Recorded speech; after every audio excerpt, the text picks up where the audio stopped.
भारत के supersonic missile के पाकिस्तान में गिरने का वाकया, पाकिस्तान ने वाकये की नाम नेहाद भारतीय तहकीकात को मुस्तरद कर दिया। दफ्तर खारजा से जारी बयान में कहा गया है कि पाकिस्तान मिसाइल वाकये की मुश्तरका इंक्वायरी का मुतालबा करता है। तर्जुमान दफ्तर खारजा आसिम इफ्तिखार का कहना है कि भारत ने एयरफोर्स के 2 अफसरान को वाकये का जिम्मेदार करार देकर नौकरी से बर्खास्त किया और इंक्वायरी बंद कर दी।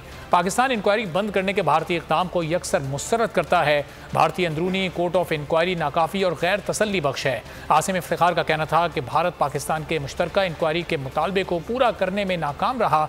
वाक़ये ने भारत के मिसाइल लॉन्च सिस्टम की सिक्योरिटी पर संजीदा सवालात उठाए हैं। स्ट्रेटजिक असासजात निज़ाम में मौजूद तकनीकी खराबियों को इंसानी गलती करार देकर जान नहीं छुड़ाई जा सकती। मैं हूं जैस्मीन मंजूर और आप मुझे देखेंगे सिर्फ बोल पर।